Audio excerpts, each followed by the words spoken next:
Queridos, boa noite, graça e paz. Que Deus em Cristo abençoe a vida de todos vocês. Eu sei que, por mais que a gente esteja numa carreira, essa carreira ela vai acabar. E só vai sobrar o bastão que você correu durante a vida inteira para você passar adiante. E não tem nada melhor do que saber que o bastão que eu vou passar vai para dentro da minha casa. E por mais que a gente esteja nessa carreira, eu já estou há 13 anos nela, pregando há 13 anos, ainda me sinto na total dependência do Espírito de Deus para falar o coração da igreja, que não é minha, não é da pastora, não é de ninguém, mas é de Jesus. E eu me sinto muito privilegiado por estar aqui essa noite e receber o carinho de todos vocês. Ontem nós tivemos aqui um jantar de casais, foi uma benção, né? Ramon, né? Uma benção, né? Sua esposa estava aqui, meu Deus, foi muito forte, né? E foi um momento muito especial pra gente. Nós estivemos aqui, fui recebido, eu e minha esposa, com muito carinho. E me senti abraçado. A primeira palavra que eu disse para a pastora é: eu já me sinto em casa, né? E me senti muito à vontade aqui. Eu quero louvar pela vida de cada um de vocês que estiveram aqui ontem, contribuíram com o seu tempo, da forma que vocês estiveram. E a Bíblia diz que Ele não despede ninguém de mãos vazias. Com certeza, algo da parte de Deus foi para suas mãos. E quero apresentar a vocês também, está comigo a minha esposa, Ariane, está aqui, né? Foi a maior bênção que Deus deu para a minha vida. Depois de Jesus, né, foi a maior bênção que Deus pôde me conceder, foi a minha esposa. E também está aqui a minha tia Raquel, o tio Paulo, que foi conexão, né? Conexão de Deus para que eu pudesse estar aqui. Que Deus abençoe a vida de vocês. Abriram, né, as portas da casa, falaram: você está em casa, fica aí. E eu me sinto muito privilegiado por isso, agradecido. Que Deus abençoe a vida de vocês. E Deus, Ele tem suas conexões, né? As conexões de Deus, elas são certas para que o propósito dele venha a ser estabelecido. Eu vim para cá, né, em família, mas eu sabia que havia um propósito nisso tudo, né? E Deus, Ele faz essa conexão. E é a minha primeira vez aqui. Eu louvo a Deus por essa igreja. Abra sua Bíblia, por gentileza, no livro do Êxodo. Livro do Êxodo, capítulo de número 3. É o segundo livro da Bíblia. Pastor, obrigado pela confiabilidade. Deus abençoe sua vida, sua casa, sua família. E precisar de mim, eu tô aí.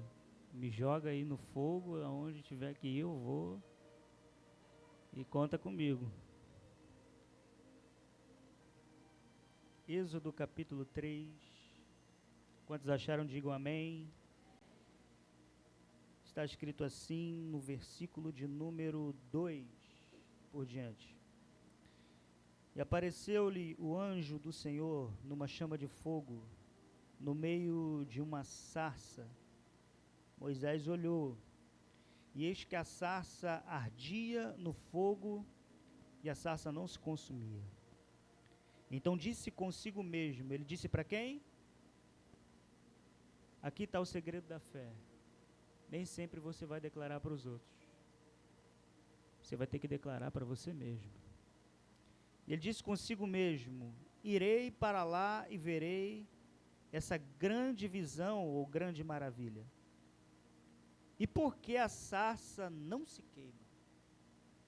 Ele vê uma maravilha e depois que ele vê essa maravilha, ele faz uma pergunta porque ele tem dúvida daquilo que está vendo. E vendo o Senhor que ele voltava para ver, Deus do meio da sarça o chamou e disse: Moisés, Moisés. E ele respondeu: eis-me aqui.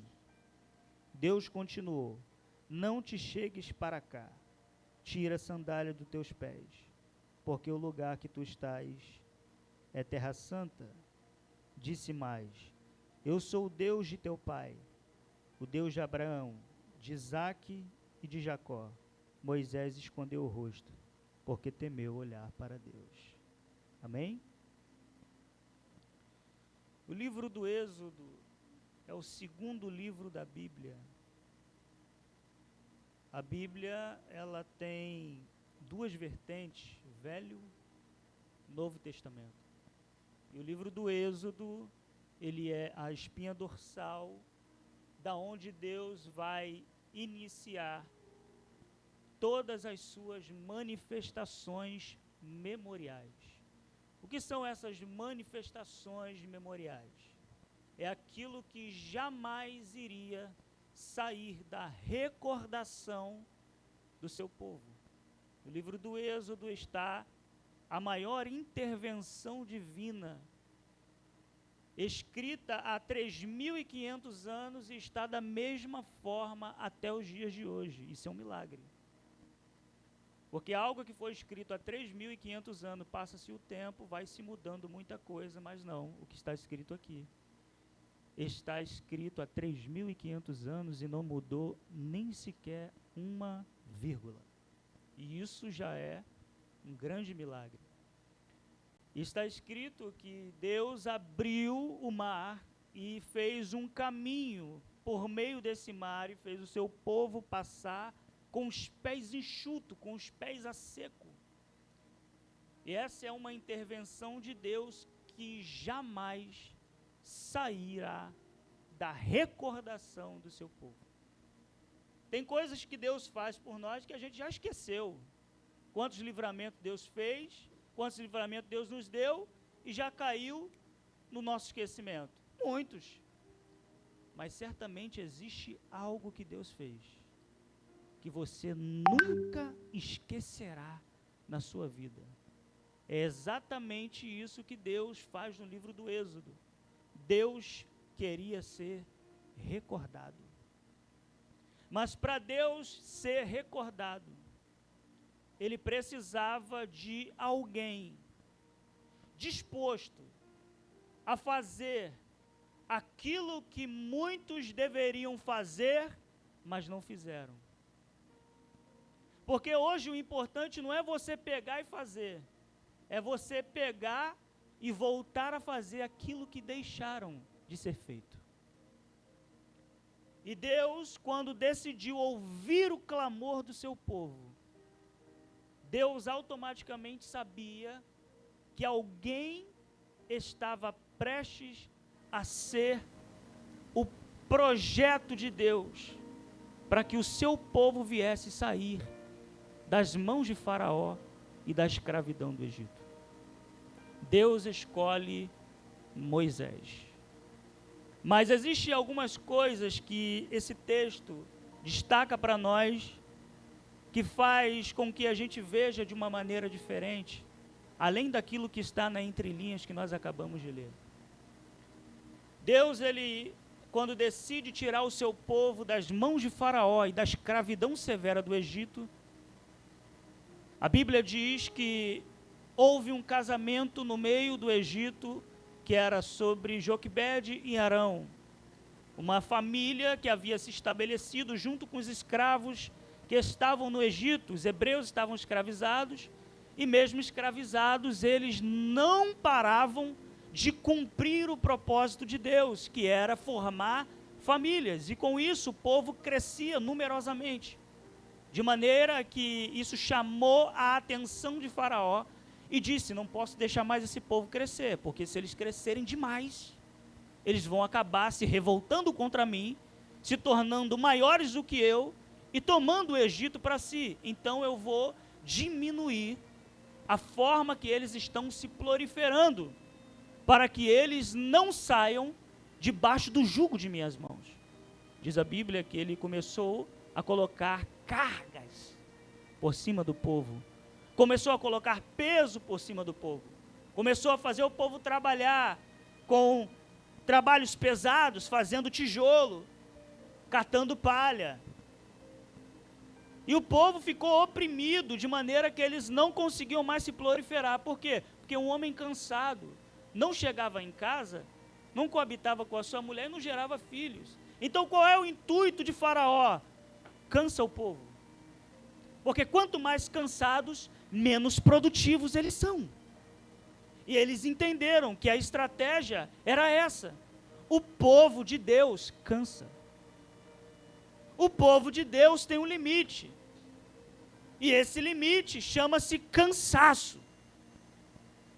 E quando se fala em cumprir o propósito de Deus, há duas coisas que rapidamente as pessoas respondem. Ou ela está cansada demais, ou ela não tem tempo. Se perguntar para alguém, vamos, ele vai dizer, não tenho tempo. Se perguntar para ela, vamos, ela diz, estou cansada. Tem sempre alguém cansada e tem sempre alguém que não tem tempo. E com isso, aquilo que deveria estar grande na vida dela, está pequeno e limitado. Essa era uma estratégia de Faraó, para encurralar o povo e fazer com que o povo não crescesse mais. Tem pessoas aqui que há muito tempo não crescem. Tem pessoas aqui que há muito tempo não se proliferam na sua vida espiritual. Por quê? Porque deixa com que o cansaço seja uma ferramenta para que Satanás continue mantendo ela pequena. Mas Deus me trouxe aqui para te dizer que toda ferramenta preparada contra ti não prosperará. Deus te trouxe aqui para te dizer que esta ferramenta está sendo quebrada hoje para um novo tempo de crescimento que Deus tem sobre a sua vida.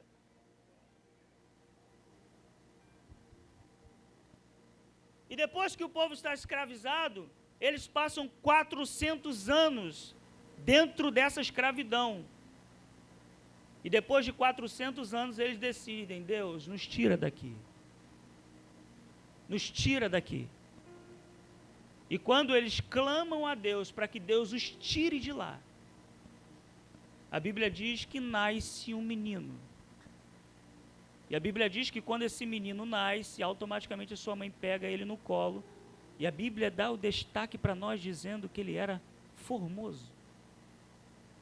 E essa formosura, em língua hebraica, chama-se Nir. Nir significa reluzente, brilhoso. Então, quando Moisés nasce, automaticamente a sua mãe vê que ele tem um brilho. E vê que esse brilho não é um brilho comum. Não é um brilho de luz própria. É um brilho de luz divina.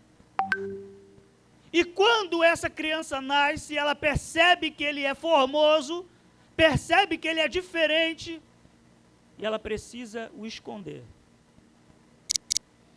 E quando ela esconde, diz a Bíblia que vai passar-se 3 meses e ela não consegue mais esconder a criança. E depois que ela não consegue esconder a criança, ela precisa de uma estratégia para que a criança permaneça viva. Agora preste atenção aqui. Havia algo de tão valor, tão valioso nas mãos dela, que se ela deixasse alguém ver antes do tempo, ela morreria. Preste bem atenção. Moisés era alguém que possuía uma formosura diferente das outras crianças. E automaticamente ela tinha que esconder a criança, porque a criança havia nascido com um brilho divino. E por nascer com esse brilho divino, ela precisa esconder. E quando ela esconde, ela entende, eu não posso deixar ninguém ver o que eu escondo antes do tempo.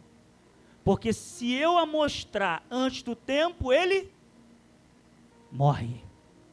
Você sabe por que muita coisa morre antes do tempo? Porque a gente tem a mania de mostrar para a gente que não é para mostrar. A gente tem um costume muito ruim, que é de apresentar o que Deus nos deu antes dele se cumprir. E Deus está dizendo para alguém aqui, não mostra antes do tempo. Se você mostrar antes do tempo, ele morre. Se Moisés fosse apresentado no mesmo dia que nasceu, aqui está meu filho, automaticamente alguém ia dizer, ah lá, é diferente, tem brilho, faz o seguinte, tem que morrer igual o meu. Porque o decreto de Faraó era qual? Se nascer menino, mata. Mas Moisés foi preservado, e ele não poderia ser amostrado antes do tempo. Ele não poderia ser apresentado para ninguém antes do tempo. Senão ele morreria prematuramente. Quantos sonhos, projetos, quantas coisas morrem antes do tempo, porque a gente vive apresentando para os outros aquilo que Deus nos dá. E aquilo que Deus nos dá sempre carrega um brilho diferente. Então qual é a estratégia? Agora que recebeu, esconde. Essa é a palavra de Deus para a sua vida. Recebeu, esconde. Não deixa ninguém saber. Porque aquilo que ninguém sabe, ninguém estraga. Aquilo que ninguém sabe, ninguém tenta contra. E Deus está dizendo para alguém aqui, eu te dei, agora esconde. Eu te coloquei na tua mão, agora esconde. Você me pediu, eu te dei, ainda te dei com um brilho diferente, agora esconde. Ó, vai casar, esconde. Ó, vai comprar, esconde. Ó, vai abrir, esconde. Porque existe muita gente com espada desembainhada, preparada para matar o que é teu. E a Bíblia diz que quando ela esconde o menino, passa-se o tempo. E ela percebe, agora já cresceu tanto que não dá mais para esconder. Agora sim está no tempo as pessoas verem aquilo que eu escondi por 3 meses. Porque aquilo que Deus esconde, ninguém acha. Mas aquilo que Deus decide apresentar, ninguém consegue esconder. Vou repetir. Tudo que Deus esconde, ninguém consegue achar. Mas tudo aquilo que Deus decide apresentar, ninguém poderá esconder. O crescimento começou a ser tão rápido, depois que ela escondeu, que ela disse, e agora não vai dar mais para esconder. Por quê? Porque agora cresceu. Cresceu, mas cresceu como? Cresceu escondido. E Deus está dizendo, eu não preciso apresentar nada para ninguém para fazer crescer. Se eu tiver que fazer crescer, mesmo escondido cresce. Eu não preciso da mão do homem para fazer absolutamente nada. O que Deus quiser fazer, Ele pega com as próprias mãos e faz. Quer ver uma coisa? Quando Deus cria Adão criança? Deus cria Adão adolescente? Ele disse, façamos o homem a nossa imagem e semelhança. Mas de onde ele fez? Do pó? Já fez o homem alma? Então tudo que Deus faz já está pronto. Ele só precisa preparar a gente para aquilo que já está pronto. E Deus está dizendo, eu estou no teu futuro, e no teu futuro já está pronto, eu só preciso aprontar você. Porque quando Deus cria Adão, ele homem, já feito, já pronto, sem precisar de intervenção nenhuma. E o que é que você tem visto que Deus não pode fazer por você? O que é que você tem olhado e disse, aqui eu não consigo entrar, aqui eu nunca vou conseguir ser, aqui eu nunca vou conseguir botar os meus pés. Deus já está no teu futuro. E tudo que está no teu futuro já está pronto por Ele. Mas é necessário que você passe os processos para que você seja preparado para aquilo que já está pronto. Ele cresceu escondido, cresceu, e quando se tornou já grande, a mãe disse, não posso conseguir mais esconder. Mas eu preciso de uma estratégia para depois que aquilo que cresceu permaneça vivo. A Bíblia diz que ela vai até o rio Nilo. Quando ela chega no rio Nilo, lá estão os juncos. E os juncos, eles crescem à beira do Nilo em 3 meses. Só que o que ela está fazendo é algo para proteger aquilo que é valioso para ela.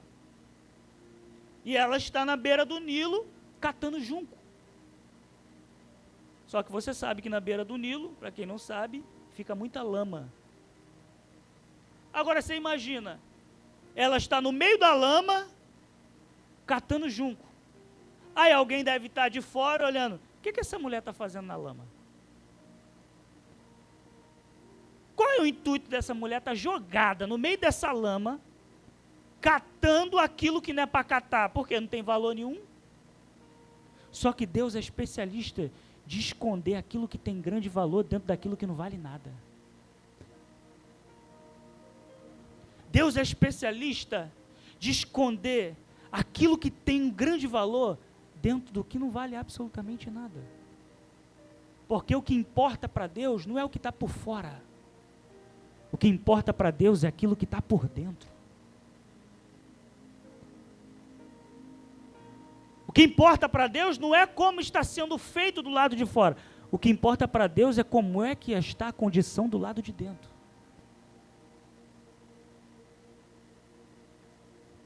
Há um filme chamado Diamante de Sangue. Quantos já viram? Diamante de Sangue. Se você nunca viu, eu recomendo para você ver. Há homens que trabalhavam no garimpo. E um certo homem, ele está no meio da lama. E está todo mundo olhando a atitude dele no meio da lama, diferente dos demais. Porque os demais, eles têm todos os aparelhos para fazer tudo o que eles precisam. E ele não, ele está no meio da lama. E está todo mundo olhando para ele. E quando ele está olhando, todo mundo olhando para ele, estão achando esquisito o que ele está fazendo no meio daquela lama. Porque só quem está dependendo de um milagre vai identificar que aquele local que ele está é um local propício para acontecer algo da parte de Deus. Ele está no meio da lama. E de repente ele desiste de procurar o diamante. Ele desiste. Quando ele se levanta da lama, que ele dá um passo, ele pisa numa pedra. Quando ele pisa numa pedra, ele sente a dor no seu pé. E o que ele faz? Ele volta para a lama de novo. Quando ele volta para a lama, ele tira o maior diamante de Serra Leoa, capaz de comprar praticamente a África inteira. Quando ele pisou, não doeu? Porque as coisas mais valiosas machucam. Não há ninguém que carregue algo que vale realmente alguma coisa que não sinta dor por aquilo.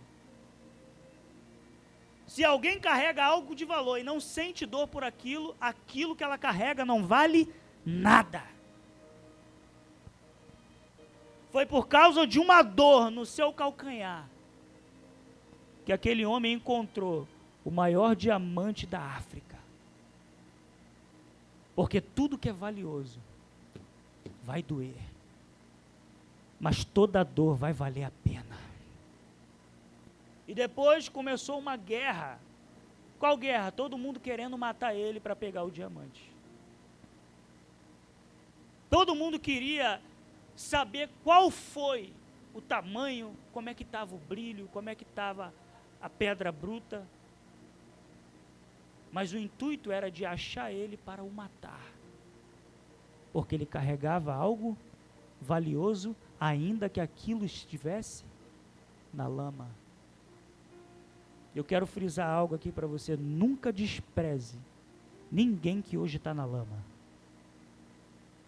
porque Deus é especialista em suscitar os maiores diamantes de lá. Deus é especialista de suscitar os diamantes de mais valor de dentro da lama que todo mundo despreza. Quantos aqui já passaram na Concórdia do Jacarezinho? Quantos passaram na Concórdia do Jacarezinho? Ninguém?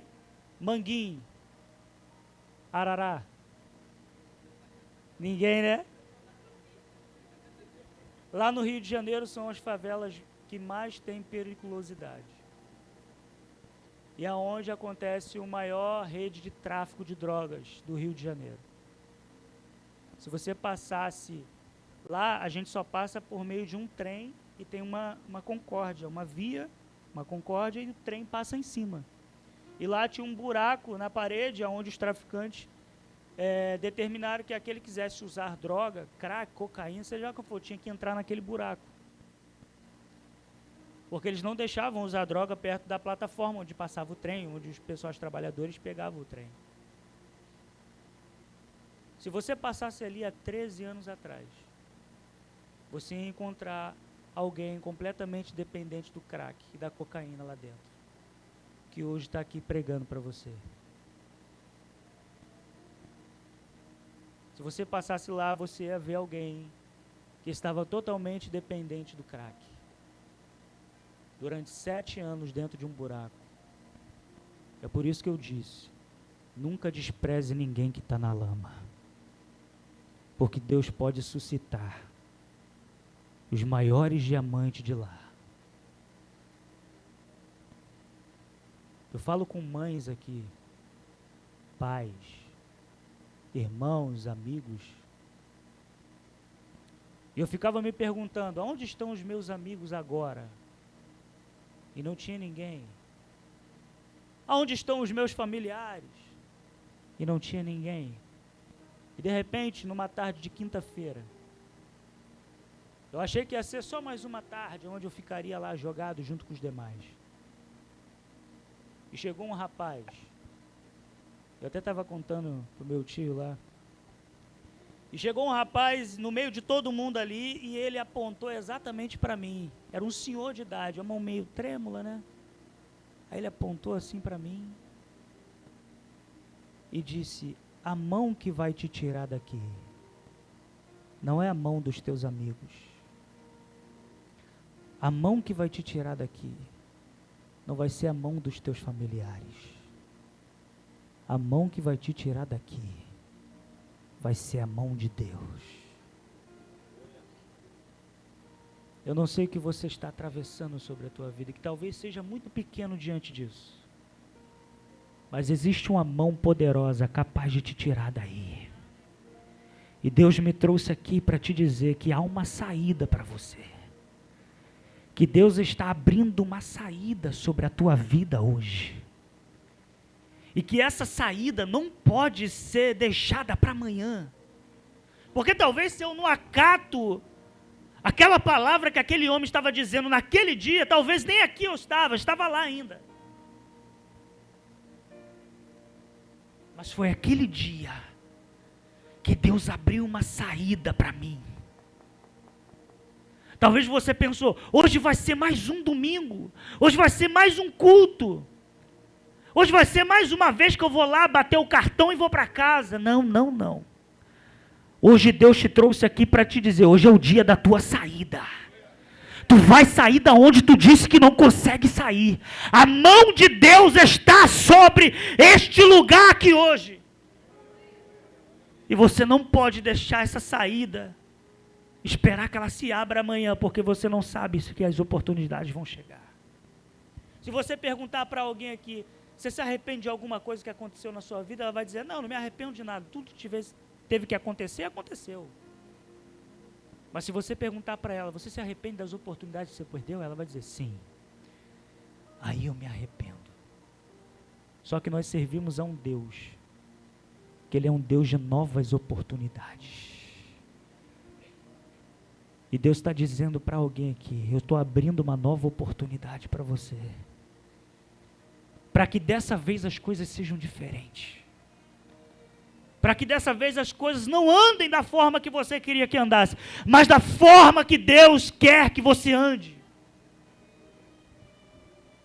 Porque o importante para Paulo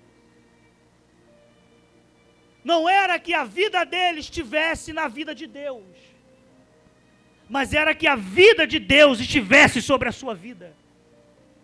E isso é que faz toda a diferença. Quantas pessoas dizem, vou me encontrar com Deus, quando chega aqui e saem piores do que como entrou. Mas espera aí, ela veio no local se encontrar com Deus, mas parece que quando veio se encontrar com Deus, saiu porta fora, as coisas ficaram piores. Mas eu nunca vi ninguém que Deus decidiu se encontrar, que saiu do mesmo jeito. Levante a sua mão, porque eu quero profetizar sobre a tua vida que tu vai sair daqui diferente hoje.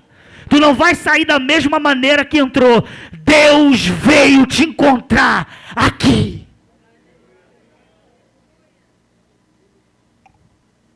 Deus veio te encontrar aqui. Eu nunca vi ninguém que Deus decidiu vir se encontrar, que saiu do mesmo jeito. Você quer ver uma coisa? Jacó ficou 29 anos fugindo do seu irmão. Foram 29 longos anos fugindo de uma situação que ele deveria bater de frente para resolver. Mas ele queria se encontrar com Deus primeiro, para depois resolver situações. E foram 29 longos anos fugindo de Esaú. Mas ele queria o quê? Vou me encontrar com Deus primeiro. Depois que eu me encontrar com Deus, eu resolvo as minhas questões com meu irmão. E aí a Bíblia diz que um dia chegou um dos seus criados e disse, seu irmão Esaú está próximo das campinas, está próximo de nós, e vem ele em um grande exército. Jacó teme, e diz a Bíblia que quando Jacó teme, ele diz, olha, vou separar um pouco da minha família com o que eu tenho para um lado, e um pouco da minha família com o que o outro tenho do outro. Eu vou dividir tudo que eu tenho na metade. Porque gente que foge de Deus é assim, sempre vive partindo as coisas pela metade. Jacó ficou 29 anos fugindo de Deus, fugindo do seu irmão. E aí Jacó naquele dia disse, não, hoje eu não vou mais fugir, hoje eu vou resolver. E Deus te trouxe aqui para te dizer, chega de fugir, hoje é dia de resolver o que tem que ser resolvido. Ele disse, não, hoje eu não fujo, vocês vão atravessar o Jaboque, antes que o Jaboque encha, vocês atravessam, me deixa aqui sozinho, porque eu vou me encontrar com meu irmão. Diz a Bíblia que Jacó está esperando o irmão chegar, quando na verdade quem chega é Deus. Ele espera o irmão chegar para resolver a situação, e a Bíblia diz que o anjo do Senhor vem e trava uma guerra com ele, uma luta. E o que tem de gente aqui lutando contra a vontade de Deus? E ele trava uma luta até a alva da manhã, até o sol nascente. E diz a Bíblia que ele agarra no anjo e diz, não te deixarei ir, se tu não me abençoares. E o anjo pergunta para ele, qual o teu nome? Ele diz, meu nome é Jacó. E aí o anjo diz para ele, teu nome não se chamará mais Jacó, mas sim Israel. Quando Deus veio ao encontro de Jacó, Deus mudou de Jacó para Israel. Mas todas as vezes que Jacó quis se encontrar com Deus, ele permaneceu Jacó. E Deus te trouxe aqui para te dizer, chega de sair daqui como Jacó. Hoje é noite de se tornar Israel. E aí o anjo, diz a Bíblia que o anjo toca na conjuntura da coxa de Jacó e o fere. E diz a Bíblia que quando o anjo fere a sua conjuntura da coxa, Jacó já não anda mais normal. Ele anda mancando. Diz a Bíblia que ele vai mancando ao encontro da sua família. E por que ele vai mancando? Porque eu nunca vi ninguém que se encontrou com Deus e continuou andando do mesmo jeito. E quando a família está de longe, alguém está olhando e dizendo, ah lá, está vindo Jacó. Aí alguém diz, não está vindo Jacó não, porque Jacó não manca. Então não é Jacó. Aí alguém diz, sim, é ele. Alguém diz não, e quando Jacó está se aproximando, as pessoas percebem a mudança que aconteceu com ele. Por quê? Porque Deus teve um encontro com ele. Quando a gente se encontra com Deus, a gente não precisa demonstrar para ninguém aquilo que ele fez. As próprias pessoas percebem a mudança que ele causou na nossa vida. É melhor ser ferido para mudar do que ser curado e permanecer do mesmo jeito. Jacó, para ter uma mudança, teve que ser ferido. Ele teve que resolver aquele dia. Aquele dia era o dia de resolver questões pendentes dentro da sua vida. Pendências de 29 anos. E por que existem pessoas com um flagelo dentro da sua alma que não conseguem se resolver, se auto-resolver com Deus? Porque elas têm pendências lá atrás que precisam ser resolvidas. Existem pendências que ficaram para trás, que ela disse, não, agora que eu me encontrei com Deus, eu não preciso resolver mais nada, Deus já me resolveu. Só que a Bíblia diz que depois que Jacó se encontra com a sua família, ele vai resolver pendências passadas com seu irmão. Porque que adiantaria Jacó ter o próprio testemunho dele com Deus e ninguém souber disso? Testemunho válido é testemunho não só que você sabe, mas que as pessoas percebem que aconteceu com você. E a Bíblia diz que ele acha que Esaú vai vir para matar ele. E a Bíblia diz que quando Esaú chega próximo de Jacó, ele abraça Jacó e larga um beijo no seu rosto. E a Bíblia diz que eles choram juntos. O perdão acontece entre os irmãos. E agora Jacó resolveu a sua pendência. Por que tem gente que anda, mas anda sempre pensando, está faltando alguma coisa. A minha vida com Deus está sempre faltando alguma coisa. E Deus te trouxe aqui para te dizer, hoje é noite de resolver pendências. Que podem até ter caído no teu esquecimento, mas no esquecimento de Deus ainda não caiu e não vai cair. Você precisa voltar para sua casa com um testemunho completamente diferente do que eles têm visto de você. Eu descobri que eu era convertido depois que a minha casa começou a perceber aquilo que Deus fez na minha vida. Aí eu disse, agora eu sou convertido, porque a minha casa me reconhece. E não importa quem não me reconhece, a minha casa me reconhece, então eu disse, agora eu sou convertido.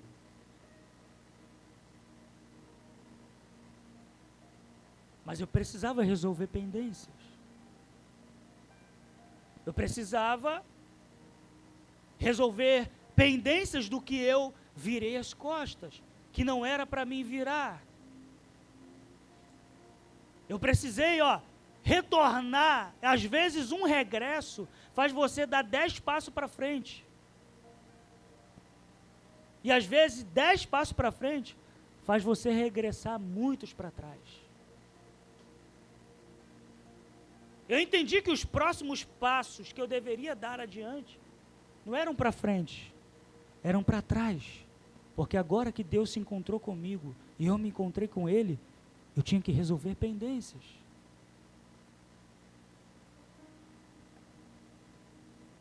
E Jacó foi resolver.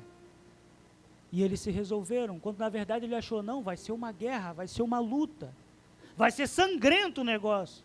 Quando na verdade ele chegou lá, o próprio irmão já havia se aquebrantado no meio do caminho para poder se encontrar com Jacó.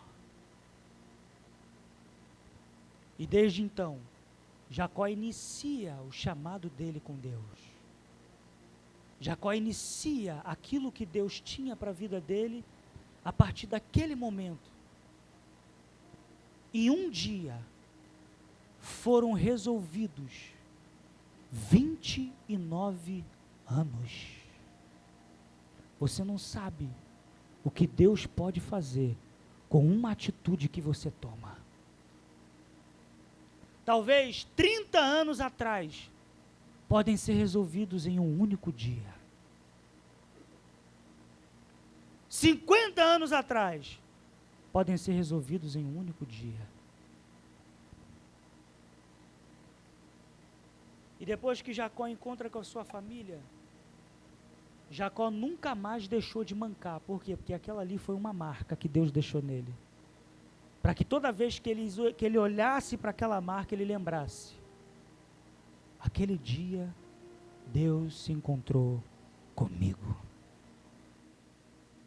E assim como Deus se encontrou com Jacó, Deus também se encontrou com Moisés.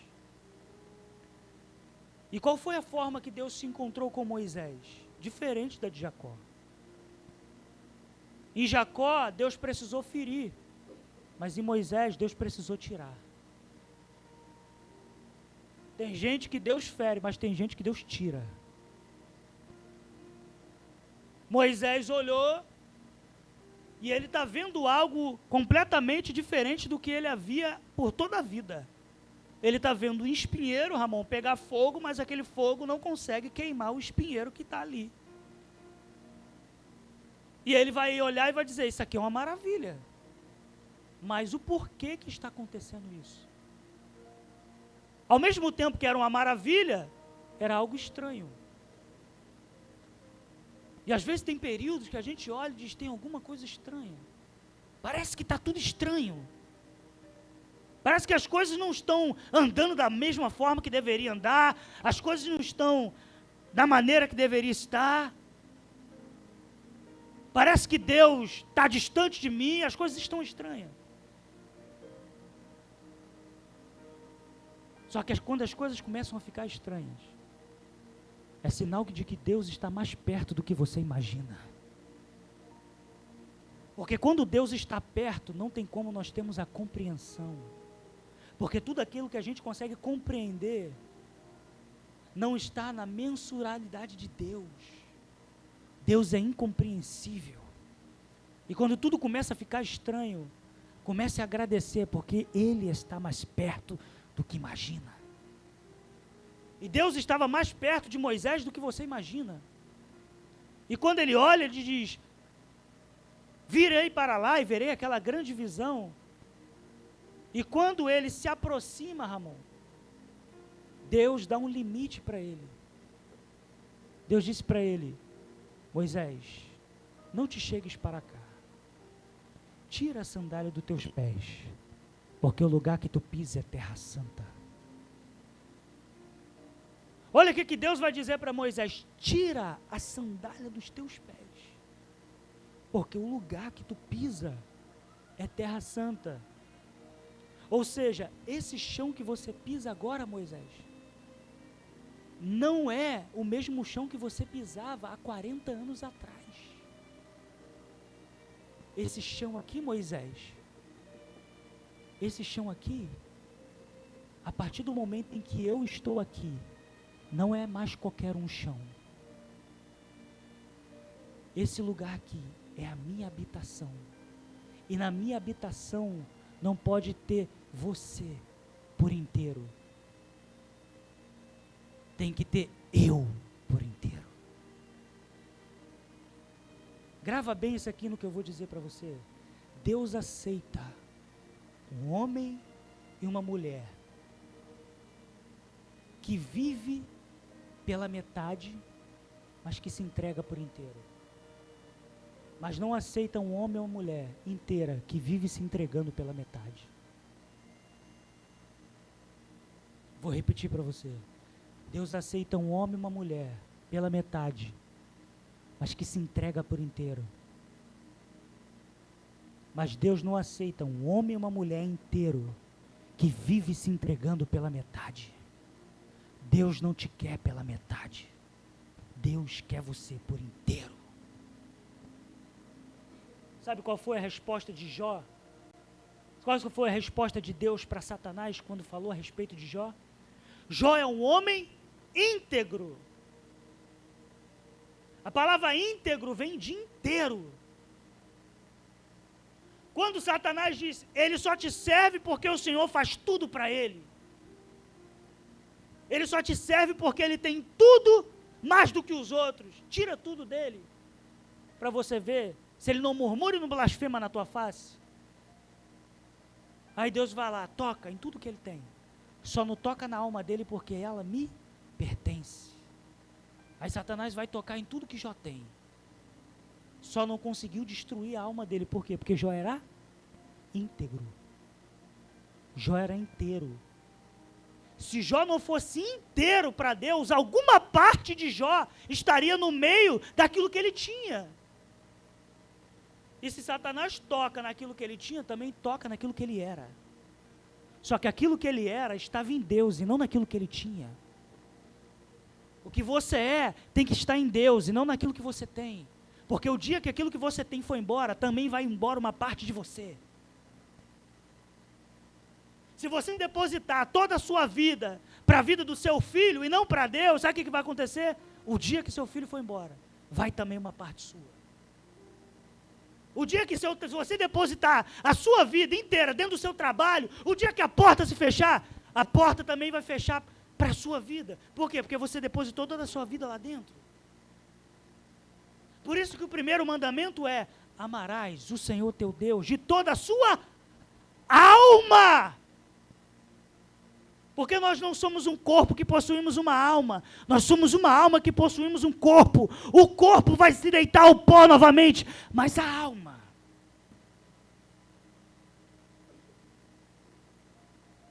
Deus aceita um homem e uma mulher que pode até ter pela metade, mas que ela se entrega por inteiro. Mas não aceita um homem e uma mulher inteiro que vive se entregando pela metade. Deus quer você por inteiro. Deus quer você por inteira. Deus não quer te dividir com o seu relacionamento. Eu amo a minha esposa, mas eu não posso amar a minha esposa mais do que a Deus. Eu não posso colocar a minha esposa no lugar de Deus, porque o dia que eu colocar a minha esposa no lugar de Deus, certamente ela não vai estar mais ali do meu lado. Capítulo de número 12, versos 6 e 8. Abraão sai da terra, da parentela, da casa do pai, vai para a terra que Deus mostra para ele. E quando chega lá, a Bíblia diz que ele vai para Harã. Chegando em Harã, ele monta um altar e edifica o altar ao Senhor. No verso 8, passa-se mais um ano. Ele vai para a terra de Betel. Lá em Betel, ele também edifica um altar. Capítulo de número 14, verso de número 6, ele também edifica um altar, já são 3. Capítulo 15, ele também levanta um altar, parte os animais no meio. Deus entra com fogo, faz uma aliança com ele, já são 4 altares. No capítulo 16 e 17 também tem, são mais 2, total de 6. Mas quando chega o capítulo 21, capítulo 22, Abraão parou de levantar altar. Por quê? Porque Isaac nasceu. E quando Isaac nasceu, Abraão parou de levantar altar. E quantos anos tem Isaac? Muita gente acha que Isaac era uma criança. Não, Isaac havia se desmamado e já havia se passado 33 anos. Então quanto tempo que Abraão está sem levantar altar para Deus? Depois que Isaac nasce? 33. Até que um dia Deus acorda Abraão cedo pela madrugada e diz: Abraão, pega teu filho, teu único filho a quem tu amas, vai para uma das montanhas do Moriá e sacrifica ele em holocausto para mim. Abraão, sem titubear, monta toda a caravana de 2 homens, pega e vai. E depois de 33 anos está lá Abraão montando um altar de novo, mas agora para entregar algo de mais valioso que ele tinha na vida, o filho. Mas o filho havia tomado o lugar de Deus. E agora Deus requer o filho dele, e ele monta o altar, amarra Isaac no altar. Diz a Bíblia que quando ele pega o cutelo, que ele vai matar Isaac, o anjo brada do céu diz: Abraão, não te faça tal coisa, porque agora sei que tu temes a Deus. Ou seja, o temor é a primeira coisa que faz a gente colocar Deus no seu devido lugar da nossa vida. E tem muita gente que perdeu o temor de Deus. Tem gente que já não tem mais o temor de Deus. O temor que tinha lá atrás de levantar o altar, acabou depois que Isaac nasceu.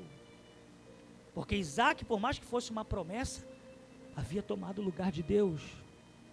E agora Deus decide, ou Isaac, ou eu. E quando ele entrega Isaac, Abraão estava dizendo: Deus, nunca mais eu te tiro do lugar que só o Senhor é digno de estar. Porque eu nunca vi ninguém que tirou Deus do seu devido lugar da sua vida, que a vida dele melhorou. Você já ouviu algum testemunho de alguém que diz assim: depois que eu abandonei a Deus, a minha vida, está uma maravilha? Você já ouviu alguém contar testemunho assim? Minha vida, decolou, depois que eu abandonei a Deus. Depois que eu virei as costas para Deus, negócio, está fluindo. Você nunca vai ver ninguém dizer: depois que eu abandonei a Deus, a minha vida melhorou. Então tem como ter uma vida de melhorias se Deus não fizer parte dela. Tudo que nós pegamos na nossa mão se foi, mas tudo que nós depositamos na mão de Deus ainda está lá. Sabe, tudo isso que ficou na tua vida estava na mão de Deus, porque se não tivesse na mão de Deus, não estava mais na sua vida. Tudo que eu depositei na minha mão se perdeu, mas tudo que eu depositei na mão de Deus está na minha vida até hoje. Ninguém que virou as costas para Deus melhorou de vida. Quer ver uma coisa? Isaías está no templo e a Bíblia diz que ele vai ver o Senhor sentado no alto e sublime trono. Mas antes Isaías havia dito que o povo que estava afastado, o povo que estava distante de Deus, estava com a sua cabeça enferma, estava com a sua cabeça doente e o seu coração estava enfermo. Ou seja, o povo já não tinha nem mais a consciência de que Deus existia. Judá havia entrado em apostasia, o afastamento da fé. E apostasia não é o que acontece lá fora, apostasia é o que acontece com a gente aqui dentro, que mesmo estando aqui, a gente vive como não se fosse daqui. E aí o que acontece? Isaías está lá, e ele está sempre pregando juízo contra o povo. Aí quando ele vê a Deus, ele diz: ai de mim que vou perecendo, porque os meus olhos viram o Senhor. Ai de mim! Ele não aponta para ninguém e diz assim: ai de você, ai de vós, como antes. Não. Ele olha e diz: ai de mim, porque os meus olhos viram o Senhor. Eu sou um homem de lábios impuros e habito no meio de um povo de impuros lábios. A Bíblia diz que o anjo querubim vem toca com uma brasa tirada do altar nos seus lábios e diz: perdoado está o teu pecado e arrancado a tua iniquidade.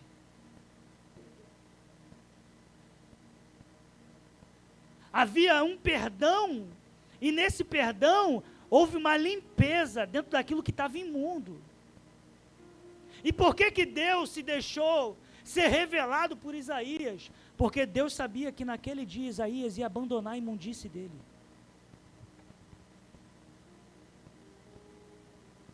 Quando ele vê o Senhor, vê a santidade de Deus, ele não aponta o pecado de ninguém. Quando ele vê a santidade de Deus, ele aponta o seu próprio pecado. Porque a santidade de Deus não faz você ver o pecado dos outros. A santidade de Deus faz você ver o seu pecado e o meu pecado. Por que existem pessoas que não saem da sua imundícia? Porque ela vive acusando a imundícia dos outros, mas não limpa a sua. Ela vive vendo os defeitos dos outros, mas não conserta os seus. E aí Deus precisa se revelar para ela de uma maneira completamente diferente, para que ela olhe para dentro de si e diga: ai de mim. E a Bíblia diz, olha o que acontece agora. A Bíblia diz que o séquito é deixado cair do trono até o templo. E a glória de Deus toma todo o templo onde ele estava, de maneira que os limiares se movem. Limiar foi feito para ficar parado, igual essa coluna aqui, eram colunas. Só que por causa da glória de Deus, o que estava parado se move. Mas por que se movimenta? Por que a glória de Deus vem? Porque a imundícia foi tirada. O dia que a imundícia é tirada, as coisas que estavam paradas começam a se mover de novo, e a glória de Deus volta. Tem muita gente que já perdeu a glória de Deus. E por perder a glória de Deus, faz o seguinte: bota aí o entretenimento, bota a luz, bota aí quem canta melhor, quem prega melhor, e vamos que vamos. O importante é o negócio está indo. A glória de Deus. O templo estava sem a glória de Deus há muito tempo. E por causa de alguém que decidiu limpar a sua imundícia, a glória de Deus voltou. E o que estava parado começou a se mover. Deus está dizendo para alguém aqui: aquilo que estava parado começa a se mover. Mas hoje é noite de resolver pendências.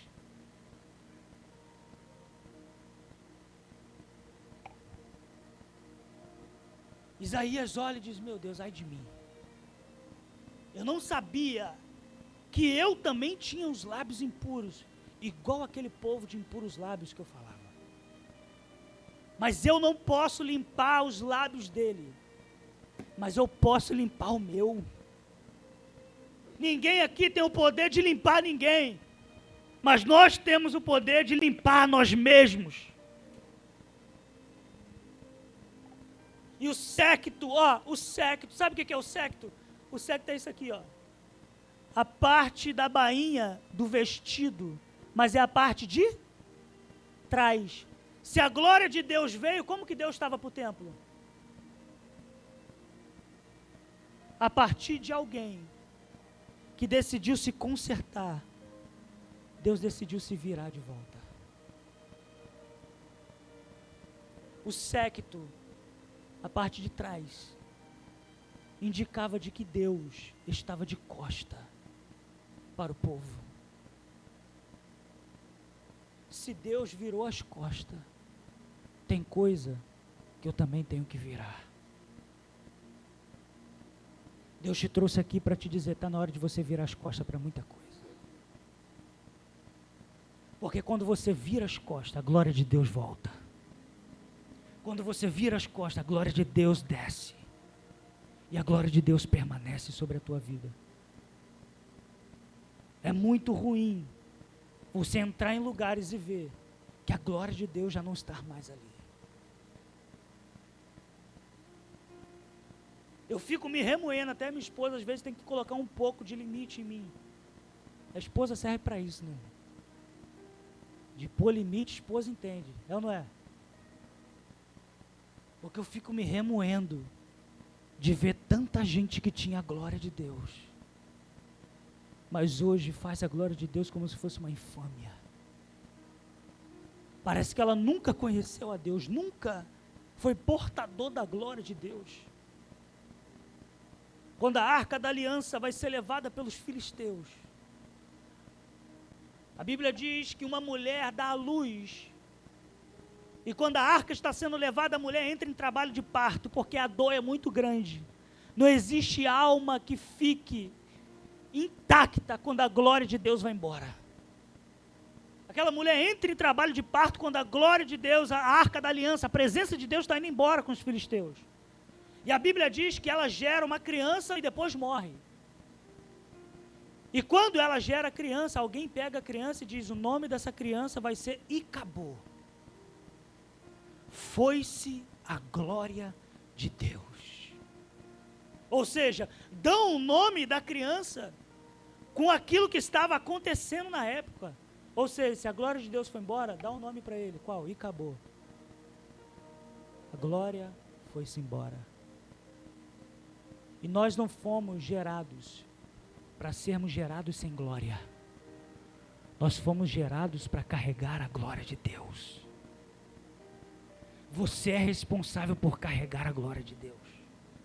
E não importa onde você esteja, na faculdade, na rua, no shopping, aonde quer que você esteja, no trabalho, a glória de Deus tem que estar contigo. Sabe por quê? A glória de Deus sempre vai trazer respeito. Os inimigos não intentavam contra Israel quando a glória de Deus estava sobre eles. Até os inimigos sabiam que eles não podiam contra Israel. Os filhos de Amon não vinham contra Israel, porque a arca da aliança está com eles. Mas quando eles sabiam que Israel estava em desobediência, eles vinham para varrer tudo. Porque eles sabiam que ninguém conseguiria os arrancar se a glória de Deus estivesse com eles. Mas quando a glória de Deus não estava, Israel era brutalmente atacada e facilmente destruída. Todas as quedas que você conhece de pessoas que carregaram a glória de Deus foi porque elas perderam ela. E não se escandalize quando você vê outras pessoas caindo, porque estamos nos tempos onde Paulo profetizou que a apostasia viria no nosso tempo, antes de revelar o filho do pecado, o anticristo. Nós éramos o único povo que não deveríamos estar assustado com nada, porque nós já sabemos de cor e salteado o que está acontecendo. Mas eu vou te dizer uma coisa, eu li a última página da Bíblia, e eu te garanto, vai terminar tudo bem.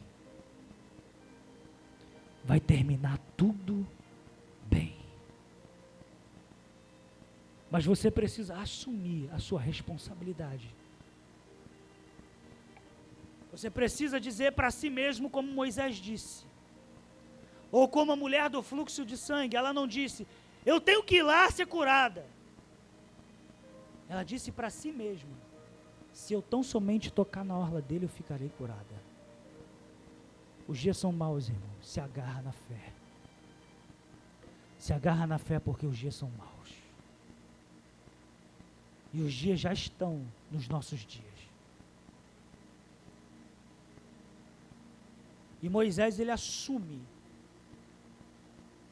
a tarefa que lhe foi dada: libertar o povo de Israel. Ele assume a responsabilidade. Ele entra naquilo que Deus quer para ele. E ele tira as sandálias dos seus pés. Agora preste atenção aqui, vou terminar. Quando a sarça pega fogo, ela está do lado oriental. Lado oriental, lado direito. Quando Daniel ora durante 3 vezes ao dia, a Bíblia diz que ele vai para o lado oriental da janela do seu quarto, porque é a direção aonde está o templo de Jerusalém. A sarça, quando pega fogo e não se consome, está do lado oriental. E o Egito está do lado ocidental. Quando ele está de frente para Deus, ele está de costa para quem? Quando ele está de frente para Deus, ele está de costa para o? Então ele está dizendo para Deus, eu assumo a minha responsabilidade a partir de hoje. Eu tomo a minha posição diante de ti, mas eu viro as costas para o Egito.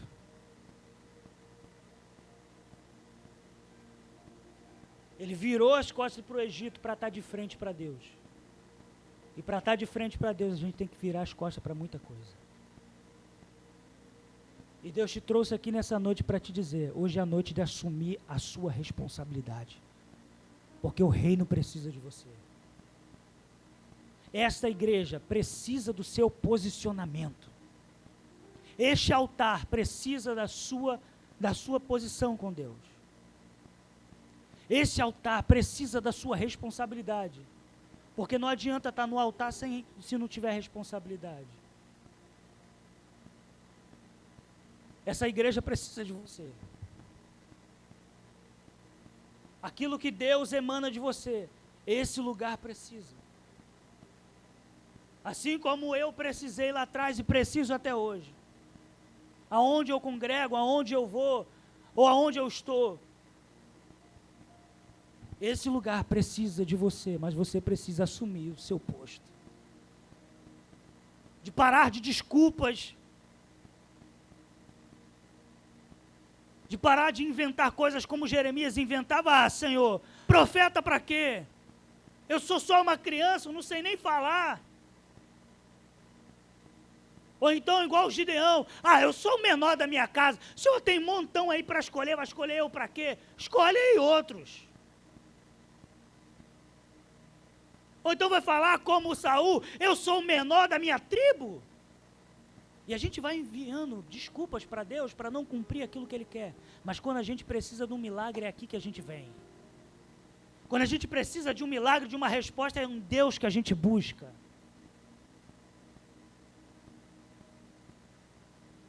E Deus te trouxe aqui para te dizer, você não pode sair daqui dessa noite sem antes tirar as suas sandálias diante da sarça.